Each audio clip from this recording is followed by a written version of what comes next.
Kyannaku okuva mu 1986 nga General Museveni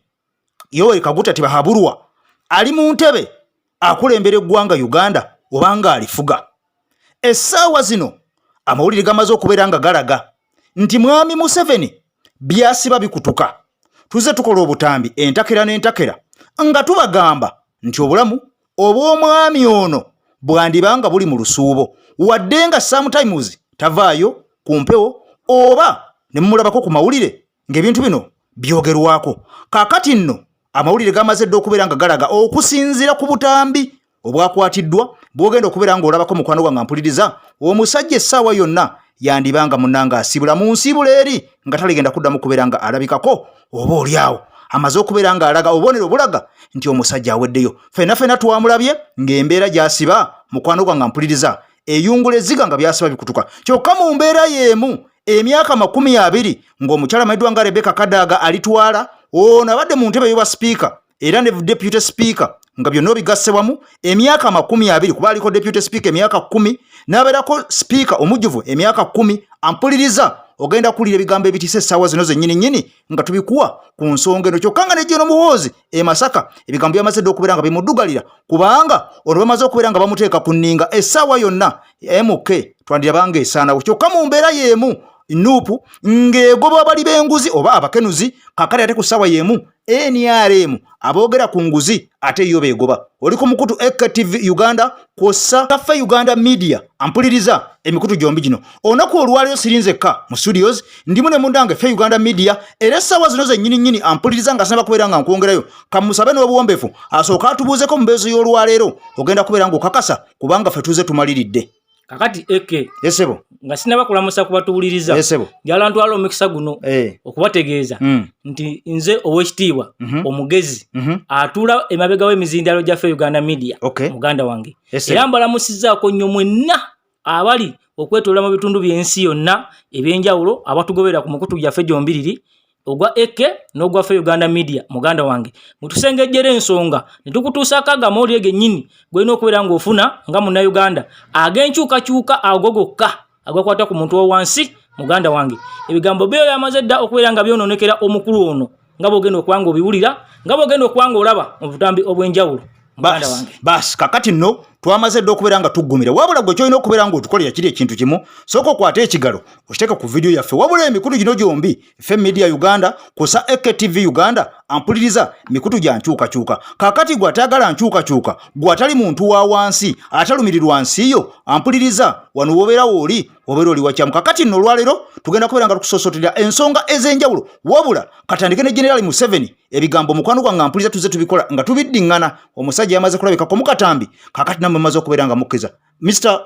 Omugezi Wanjisebo kakati esebo abantu njagala obawulire ekifaananyi kye walabe kubanga twalabye mwami Museveni nga bwe yabadde awalampa ennyonyi yabadde tasobola yadde okukwata esebo ng'emikono guno aguwese wabula nga yeewala nnyo okulaba nga guyina ekigukoonako oba guno omutayimba ku madaala oba ennyonyi yennyini. Kakati bannayuganda bangi bazze basamwasamwa n'ebigambo nga baga nti omusajja omukono guno gwandibanga gwavunda. Ekigambo kino kyogerako kubanga twamulabye ng'alinnya nga tasobola yadde okwekwata ne tumulaba nga akkirira ng'era embeera si ey'omuntu omulamu ennyo. Ekigambo kino kitegeeza ki eri ggwe? Kakati Mr. Eke nga bannayuganda tunabba akatambi ako njala nkujjukizeemu katono nti mu biseera oba emirundi mingi tuze tulaba omukulu ono nga omukono guno agusibako nnyo akatambaala. Guno gwe yasibangako akatambaala? Gwegwe gwennyini gwe yasibangako nnyo akatambaala akaalinga akeeru oba byali biseera bya covid? Awo wonna sina covid yekka ne bwe yali nga tannaba kubaawo. Omukono guno tuzze nga tumulaba emirundi mingi ng'atera ogusibako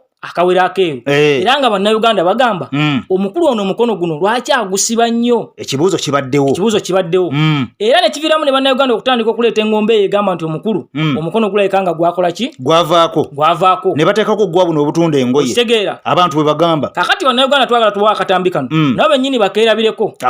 ak'omukulu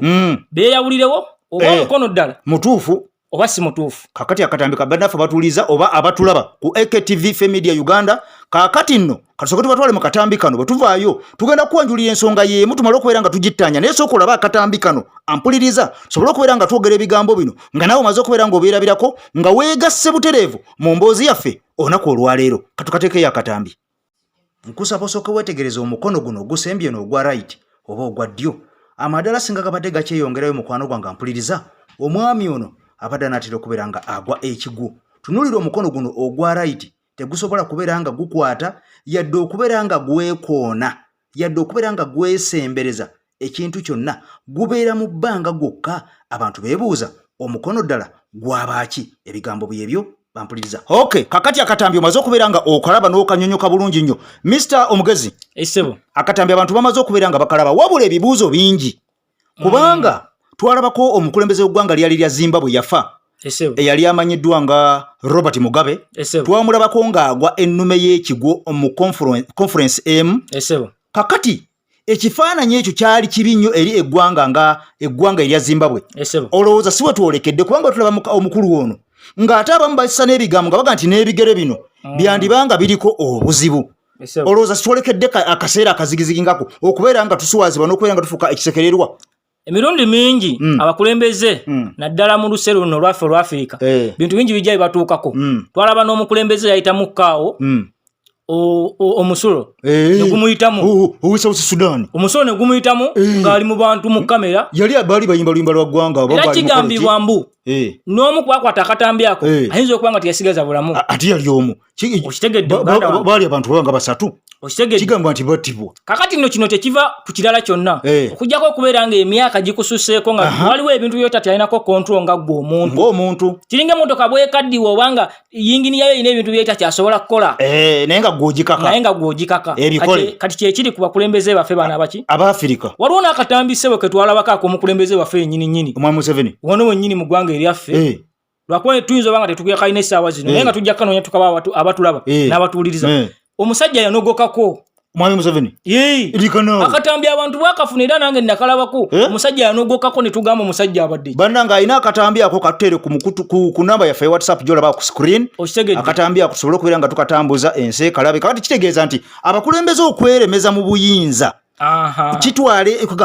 n'emyaka nga gigendedde naye nga bawoza muzeeyi tova ku maini, muzeeyi okyamalako. Kaakati bano bagiwadde omuli oba oli awo be bayinza okubeera nga baviirako ebizibu nga bino. Kubanga tulaba mu mboozi yaffe endala twalabye omukyala amanyiddwa nga Rebecca alitwala Kadaaga. Ono yaliko sipiika we Parliamentary okumala emyaka 10 mirambirira, era yaliko deputy speaker okumala emyaka 10 mirambirira wansi w'omukulu amanyiddwa nga vice president yani second nga deputy speaker spokesperson deputy speaker wa Parliament. Kakati nno kigambibwa okusinziira ku booluganda lwe nti amawulire gazze gakweka nnyo omukyalo ono nga bagamba nti ono alina obulwadde, wabula obulwadde buno tebwogerwa. Ekimuluma tekyogerwa, wabula okusinziira ku famire ye bagamba nti omukyalo ono tumusabire nnyo, agezezzaako okubeera nga yeekuniza nti bagenze mu malwaliro ag'enjawulo ddala eyo Bulaaya naye nga bakikola mu bubba mu Sweden, Germany n'amawanga amalala, wabula obulwadde bukyaganye. Kati famire ye bavudde ne bagamba nti tumusabire nnyo tulabe nga adda engulu. Oba oli awo goyinza kwogera ki ku nsonga y'omukyalo ono okubeera nga afaanana nga bw'afaanana ne ku ebyo bye yakola nga ye. Kakati ebintu bingi ebigenda mu maaso mu ggwanga Uganda naddala ku kikwatagana ku bulwadde. Bantu bangi bazze balwadde obulwadde nga tebutegeerekeka era nga basirika n'obulwadde obwo ne bubagoya okutuuka ekiseera batuuka nga batuuse ku kisenge ate ne balaba nga balina okubeera nga bategeeza ensi nti omuntu wafaafa nga tekikyakwekebwa kubanga bannamawulire kati kamera nnyingi oba okyagira oti nga bakuba ekifaananyi okitegedde kati oba tukyalina kyakuzza eri bantu. Naye ate n'ekirala bannabyabufuzi abali naddala mu Afirika n'okutwaliza wamu kati nga yaffe Uganda gye tusinga okuba nga tukolako amawulire gye tumanyi nnyo bandibadde bawumula akaseera nga kano. Kakati omukazi omutuma emirimu ye minisita wa East Africa kyokka kigambwa nti n'entuula nnyingi nnyo tazibeeramu olw'endabika ye n'embeera gy'alimu. Lwaki tomuwummuza n'ekifo ekyo n'okiwa omuntu omulala n'asobola okuba nga yejjanjaba okukola ki okutereera kati afuna budde bulungi bumala kwejjanjaba. Njagala okimanyi nti omukyalo ono y'omu ku baakola ennyo mu bigambo bye. Agamba singa saalinze singa Mwami Museveni essaawa zino tali wali lwaki tulalunda nte. Ono agamba nti yakola kyamaanyi nnyo okunga ababaka ba Parliament okulaba mbu nga bajjawo ekkomo ku myaka egy'omukulembeze ssebo teyakola ku ekyo kyokka ye yagambye emyaka. Omukyalo ono be bamu kubajjawo ekkomo ku bisanja. Kakati nno n'emyaka ye yali mu ntebe nga ye full speaker okitegedde kubanga emyaka giri gy'ebisanja teyali mu ntebe biseera ebyo si yali speaker. Kakati yenyumiriza nnyo mu kino ekyokubeera nga yajjawo ekkomo ku myaka gy'omukulembeze era akyenyumirizaamu nnyo ensonga eyo gyogerako kinga ggwe n'okusinziira ku mbeera gy'alimu naye era nalabako katambi kamu nga munnamawulire amusoyasoya ebibuuzo ebiseera ebyo Kaziwe Bashir ng'akyali ku mulamwa yamusoya n'amubuuza bannayuganda boddamu n'ofuna omukisa nga guno osobola okuddamu n'okola ekintu kye wakola omukyalo ono yandabikidde ddala era mu bigambo bye ng'ayogera omukyalo ono ng'atidde yagamba atya ng'alaga nti ekintu tekisobola kuddamu kubeerawo tayagala nakukyogerako ng'awulira ddala bw'oba okyogerako olinga mukosa. Kakati nno abantu bakola ebintu bingi oba oliawo ne beerabira nti maaso eyo kyosiga kyojja okukungula kuba omukyalo ono yaganja nnyo era ensi yamwagala naye kibi nnyo okubeera nga mu bbanga we tetwamwagalira ennyo ate yafundikira ayozezza nayanika mu ttaka era essaawa zino wetunulira abantu ku social media okusinziira ku bifaananyi ebirabibwa n'okusinziira ku vidiyo kati ezitandise okubeera nga saturating ez'omukyalo ono si basanyufu nnyo naye balinga abaagala okujaganya naye weebuuza olowooza lwaki baagala okujaganya ng'ate omukyalo ono okusinziira ku bimuwandiikiddwako kigambwa nti akoledde nnyo Uganda anti ekyenjagala nkutegeeza kiri ekintu kimu nti osobola okukola ebirungi bingi naye n'okola ekibi kimu nekisiimulawo ebirungi era mu bulamu bwa bulijjo weewalanga nnyo okukola ebirungi ebingi ate n'okola ensobi ennene ng'eriemu oba waakiri okola ensobi ennyingi n'okola ekirungi ekimu nga kinene kitegeeza nti kyekiri ku mukyalo ono kyekimugobera essaawa kyekiri ku musajja ono amayiddwa nga Mathias Envuuga nti bantu babadde bamwagala nnyo kubanga olw'ebirungi bye badde azze ng'akola ng'ayogera bulungi ayogerera Obuganda ayogerera enkyukakyuka laba bwajja alya $5,000,000 sente y'omuwoomusolo omuntu ali kukisenga amalwaliro temuli ddagala nga newe nyininyini mu constituency ye waliyo essomero oba amasomero ng'abaana batula wansi nga nagattaka nga waliwo n'eddwaliro wali mu bulo lyetaaga $5,000,000 zennyini Masaka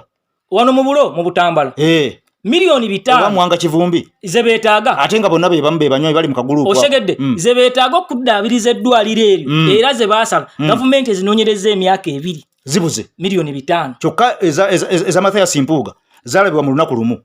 kakati kitegeeza nti no embeera gye twambalira mu si Uganda omukyalo ono Kadaaga mumusabire essaala katubawo akatambi kano balabe ku mukyalo ono bw'afaanana n'embeera gy'alimu naye ng'ono kimanyi nti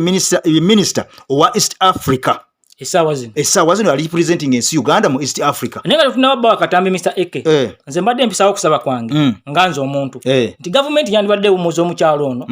n'agenda n'afuna obujjanjabi tajja kusobola kufuna bujjanjabi ate ng'eno bwakola emirimu gya gavumenti andi kakati era njagala okimanyi nti gye bavuddeko emabega kaawo wabaddewo rishafo egenda okugenda mu maaso nga gavumenti Mwami Museveni ng'agala kukyusa kabineti gy'akola nayo naye yasooka n'ebanga efuluma kati n'erinkinga anti era kyekintu kyekimu kyekyo kyaliko nti Mwami Museveni yagenda okukola rishafo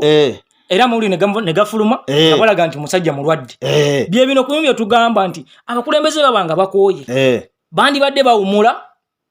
ne bejjanjaba wakiri ne basigaza obulamu naye by'obukulembeze ne babirekera abo abakyasobola okwera nga bakola wano mu Uganda kyolina okumanya nti omuntu akutte entebe tayagala kugita kubanga bano baagala nnyo ssente baagala nnyo ebitiibwa baagala nnyo okubeera nga bali mu comfort awo we baatuuka nga tebaagala kubeera nga bavaawo era mulimu n'abamu abagamba nti bwenvaawo tewali asobola kuddawo wembadde tukyebedde ku Mwami Museveni yagamba talina muntu ayinza kumuddira mu bigere kusobola Uganda alimba naye nga abayivu bangi kubanga Uganda si yagitandikawo era waliwo abaliwo nga tannajja kitegeeza ne bwalifa kati bwalifa era omuzimu gwe gulifuga sokuba wakatambi tukomewo Bannayuganda nga tukyali mu kusaaga twandibadde tugatta emikono ne tutandika okusabira omukyala eyali former speaker wa Uganda omukyala Rebecca Kadaaga essaawa zino zenjogerera amawulire twagafunye agezezzaako nnyo okubikka embeera agezezzaako nnyo okwebuzaabuza amalwaliro bagatambudde mu bubba agezezzaako okukola buli kimu agenze malwaliro amanene tava Sweden tava Jowa naye amazima gali nti omukyala alabika ayagala kutukaabya Amaziga mu kiseera kya kisiibo olunaku olw'eggulo ebifaananyi ebimu byafulumya okuli n'ekyo ky'olabaawo nga kiragira ddala omukyala Rebecca Kadaaga nti bw'oba olina obudde obusobola okutuula wansi n'omusabira bambi musabire embeera gy'alimu si nnungi yadde bulijjo batugambanga nti mulwadde nga tetuwulira agezaako nnyo okwewala ebifaananyi agezaako nnyo okwewala conference enene ze babadde nga bamutuma ebweru mu nsi ez'enjawulo omukyala abadde tagendanga ffe nga tumanyi abanene beewamu holiday paka lwe twagawulidde amawulire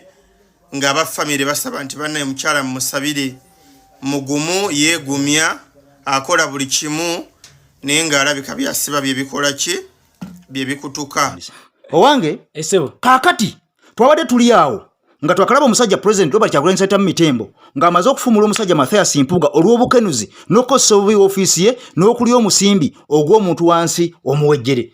nga zireese Deputy RCC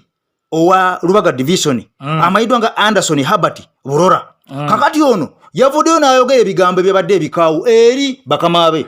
naddala mwami Museveni binza okuba nga tebyamusanyudde kubanga ono yayogedde ku sipiika we ate mwami Museveni gwe yalonda oba gwe yakutira akadingidi ne bamulonda ono ng'agamba nti divizoni ye ey'erubaga ekozesa obuwumbi 11 kyokka Parliamentary erina abantu babiri abagikulembera waliwo sipiika ne deputy sipiika nga sipiika yekka akosa obuwumbi 13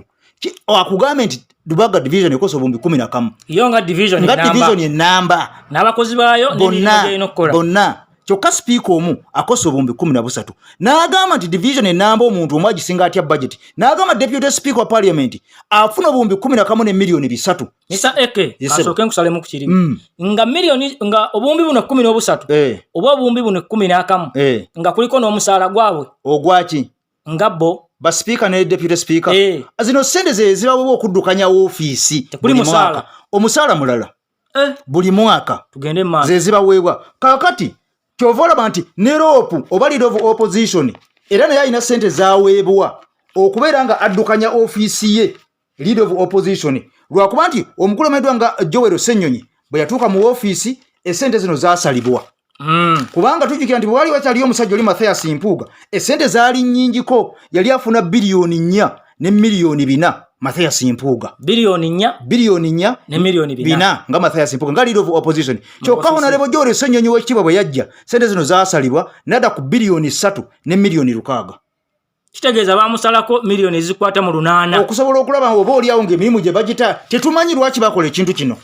naye nga bwe yajja mu ofiisi zaasalibwa kati okuddako ku mulamwa omusajja ono amayiddwa nga Anderson Herbert Burora ensonga eno yagyogeddeko ku TVM yabadde akyaziddwa era bwe yavudde ku TV omukyala amayiddwa nga speaker yagenze mu State House Entebbe ewa mwami Museveni ne beegayagayamu olunaku olwazzeeko Anderson Burora deputy RCC yafundikidde bamuwummuza mu ofiisi ye era olunaku olwaleero awaddeyo ebisumuluzo bya ofiisi n'awayo ebisumuluzo by'emmotoka n'ahandinga over buli kimu ewa RCC omukulu omukyala owa Lubaga Division bino byonna abiwaddeyo wabula ng'agamba tagenda kwetonda kubanga kye yayogedde kituufu kyamaddala n'okukakasibwa IGG nti omukyala nakosa ssente empitirivu nnyo naye abantu nga bano ndowooza nze be twetaaga mu ggwanga Uganda era mu bukulembeze ng'ekifo kyalimu ekyo singa kati His Excellency Robert Kyagulanyi Ssentamu Mitembo essaawa zino yabadde nga yatwala eggwanga nga lino omusajja oyo n'avaayo n'akola ekikolwa ng'ekyo ngamba nze kati singa minisita yabadde ajja kumulonda kubanga mwami Kyagulanyi ayagala nnyo obwerufu n'okubeera ng'atambulira mu mazima amere kyokka ng'ate gavumenti eno erimu teyagala muntu avaayo kubanga waliwo omwogezi eyavuddeyo n'agamba omu ku basajja ba NRM mwerabidde erinnya n'agamba nti Anderson Burora kye yakoze kyabadde kituufu nnyo naye yabadde alina kikolera mu kisenge yabadde talina kujja mawulire mbwengeri gye yakireesemu yabadde mbi yabadde alina okuyita mu ofiisi nga ya IGG eyo n'agende wa IGG n'amukonkona n'amugamba ABCD n'ataleeta biresi bintu bino ku TV kakati mbu kye kyamugobeza kubanga yaswazizza omukulu kati kijjawo enjawulo eba eriridda waawo enjawulo tebaagala kuswala naye njagala okimanyi nti omusajja ono singa yagenze wa IGG omukyalo ono teyandimulabisizza kubanga IGG yandisirise busirizi wabula tulabese nennyingi nnyo mu ezende zino ezaaviireko naye omusajja ono okubeera nga agobwa ze yayogeddeko ezo si sente zokka eziyita mu Parliament waliwo sente empitirivu nnyo kati olaba omusajja ono amanyiddwa nga deputy speaker yekka Thomas Tayibwa omanyi sente zaafuna biliyoni 11 ne miliyoni 3 zaafuna ngayo okuddukanya ofiisi buli mwaka naye nga sente zino zitemwatemwa nezigabibwa mu department ez'enjawulo kubanga oyinza okugamba omusajja afuna biliyoni 11 n'alyandye bazikutemeratemera ne bakolako kizina okukola naye abaffe ekyebuuzibwa be bazitematema tezisigalanga nnyingi nnyo okusinziira ku ekyo kyezigenda okubeera nga zikola kubanga division webanga efuna biliyoni 11 nga kwekulina okusasula abakozi omusaala gwabwe bonna bali mu division n'okuddukanya division emirimu gya division ate ngo n'ofiisi efuna biliyoni 11 ne miliyoni 3 bagamba nti obukadde 922 obukadde 922 mbwa bukubisa bulango ne public relations okuba obulango obukadde 9 buli mwaka 22 okisanga Uganda kakati zino zaki milioni 7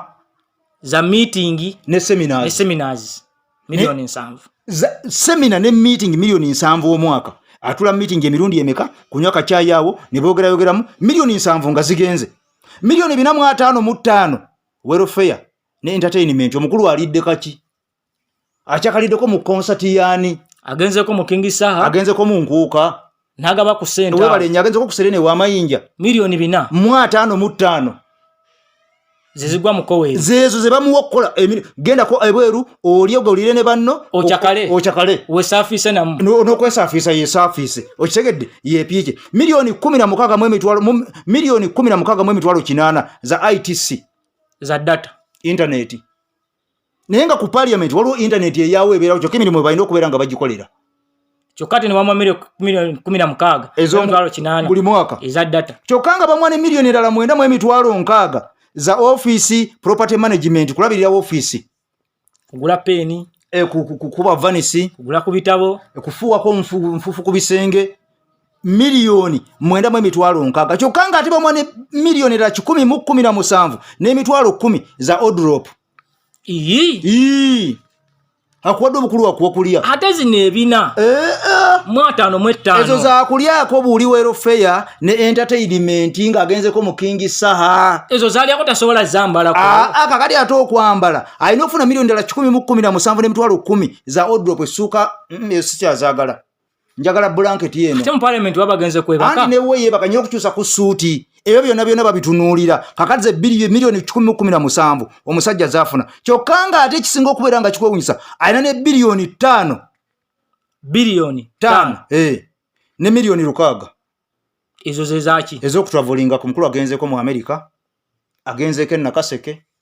agenzeko Bududa agenzeko South Sudan agenzeko Masaka traveling just in and out wa Uganda kyokka tekikomaawo alina ne bilioni ndala namba mu emitwalo mu milioni 7 bilioni namba milioni 7 kugaba za donation nenga tetubala mu donation abasajja bano simanyi zinaanze mutuko nalenda benga donatingira omusajja ono tayebwa naye akatambike kamubwe kati nga donating nze mulaba ku mikolo ng'ayogera naye se yango ng'agabenesere suka milioni 10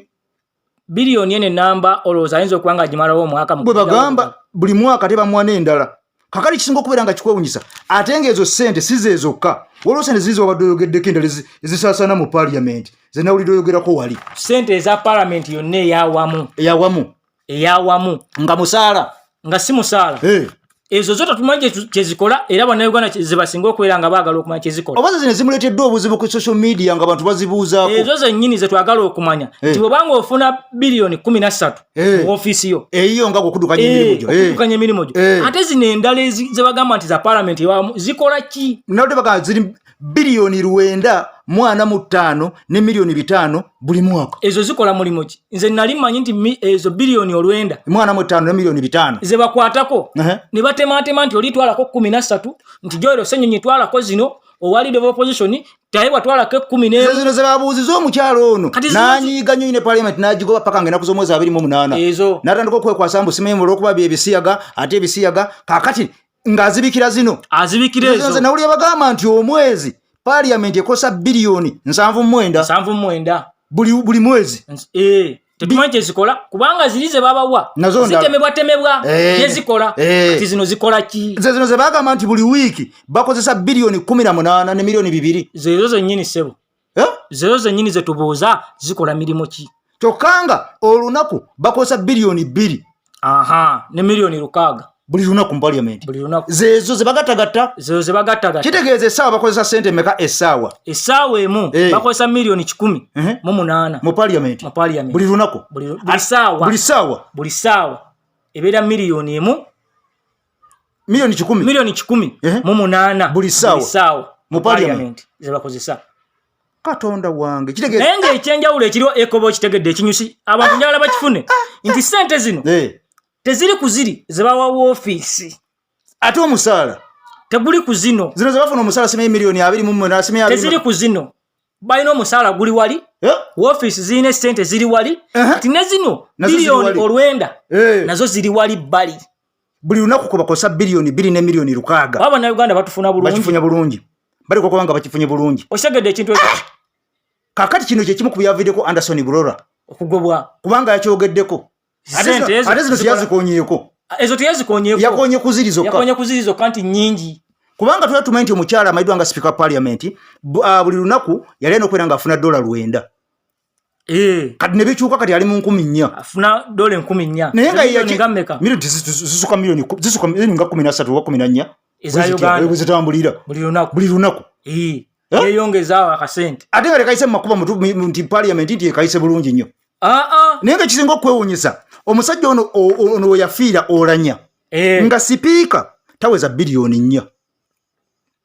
mu ofisi ye ngafuna bilioni zalimu 2 mu ofisi ye kati afuna bilioni 13 ofisi ye olanya ibajwanga bilioni 2 atenge emirimu gitambula nga gitambula n'okusinga kati okitegedde nga deputy we ali mu bilioni 1.5 ndowooza osobola okutegeera omukyalo ono wajja obusungu n'okubuzabuza ensi nti abamulwanyisa basimaye bisiyaga simanya biki tayagala bannayuganda kumanya kituufu kiriwo waliwo sente endala muganda wange zenjagala abantu tuzibateere waliwo akatambi honorable Jore Sonyonyi gye atematema sente zino omukyalo ono yatambulamuko n'avaako mu Uganda naye sente ze yakozesa bw'oziwulira naawe onyenya omutwe ate nga teziri mu budget teziriiko era teziri kuziri 17 tugamba ate nga teziri kuzino olwenda kale ate waliwo ne sente endala honorable Waiswa Mufumbiro deputy spokesperson wa NUP ze yakonyeeko ate nga nazo mpitirivu nnyo omukyalo ono ze yawuutanya ate nga nazo ndala kati kwegamba ekiri wali Mariansi kulya buli sina kulya kuno kakati no mfenkenya kakati no chovola bantu ne mwa Museveni kigambibwa nti 226 ono tagenda mukomyawo kuba speaker tagenda mukomyawo kubanga alabika badala kuzimba ka empire akakengayo kusinzira ku sente zaayina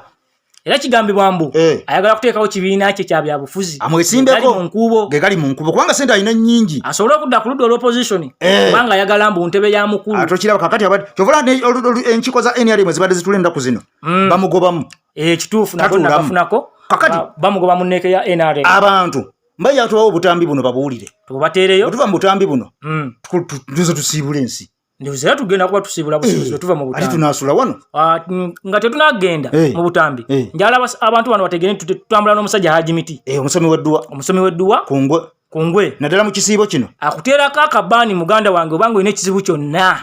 mukubire ku namba esembe ya 15 eri ku screen okwo Haji Miti oyogereko naye obizibu bya byonna ne bwoba oli bweru wa ggwanga ye kasita akuteerako akabaani ng'obulamu butereera katugende mu butambi bye tuzudde byangeri bya mirundi ng'esatu okusookera ddala waliwo sente eza PDM speaker ng'atambula speaker agenda mbu yali eyo e Nairobi 30 official leave days nafuna obukadde 499 naku 30 then by annual holiday naku 30 yafuna obukadde 494 yali Kigali naku 7 obukadde 16 yali Italy naku 4 obukadde 998 PDM Kenya Assembly naku 43 obukadde 653 nagende Midrand South Africa obukadde 3 milioni 18 nagende Kenya naku 3 obukadde 4 owange kakati ekyewunyisa waliwo amawulire agafulumye nga galaga nti speaker yakwataganyidde n'omusajja Maidwa nga Mathias Mpuuga ku bigambo ebyamaze okubeera nga bifulumira mu National Unity Platform nti omusajja ono yagobeddwa ku bakomishona kyokka ng'era n'olunaku olwaleero His Excellency Kyagulanyi Ssentamu Mitembo olunaku lubadde lwajjo yayise abaka bonna aba National Unity Platform wabula ensonga eyabayisizza wali ku kitebe ekikulu Kavule Makerere teyayatuddwa naye nga kirowoozeka nti ensonga zino eza Mathias Mpuuga zandibanga nazo ziri ku mwanjo nnyo ng'ono abuuza nti omusajja bw'ayeremeza mu woofiisi ki ekiba kiddako kakale ekyebuuzibwa omusajja bw'alemera mu woofiisi olowooza ki ekinaddako aba akolera bantu nga tetunatuukayo Mr. Eke ekibuuzo kiri nti ye omusajja yazze bwe baayise ba MP bonna omusajja yazze amawulire g'ensembe y'okubeera nga nfuna nagafunye nga omusajja abeka teyalabiseeko ne bwanika we tebaalabiseeko tebayinza kubanga balinnyayo kitegeeza baafulumya ekibiina bakyalina kadi yadde bagina tenza kubanga ebaddizibwa ate nga beeyisa bwe bati anti kati essaawa zino bakyagina kadi era Bedi Bwane Kavirio n'agamba tetuyinza kuva mu kibiina kino nga mission zaffe tezinnaba kutuukirira kyava tattana n'okwonoona yasazeewo bakuyita batya okulemererwa nyonoona